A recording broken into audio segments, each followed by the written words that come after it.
मित्रांनो, भारत इंग्लंड यांच्यात होणाऱ्या 3 वनडे सामन्यांच्या मालिकेसाठी इंग्लंड क्रिकेट बोर्डाने आपला 16 सदस्यीय तगडा संघ जाहीर केला आहे.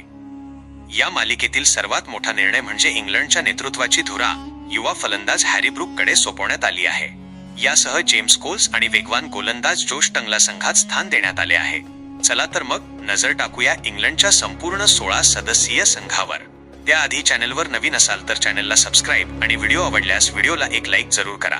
तर चाहत्यांनो, इंग्लंडने संघात जो रूट, जोफ्रा आर्चर, सॅम करन आणि आदिल रशीद यांसारख्या अनुभवी खेळाडूंसह युवा रक्ताचा उत्तम मेळ घातला आहे.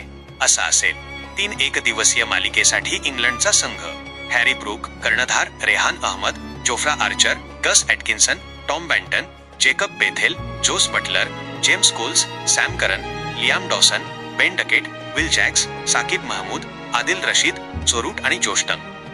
तर मित्रांनो, इंग्लंडचा हा संघ पाहता भारताविरुद्धची ही वनडे मालिका अत्यंत चुरशीची होणार यात शंका नाही. हॅरी ब्रूकच्या नेतृत्वाखाली इंग्लंडचा हा संघ टीम इंडियाला त्यांच्याच भूमीत टक्कर देऊ शकेल का? आणि जेम्स कोल्स पदार्पणात कशी कामगिरी करेल?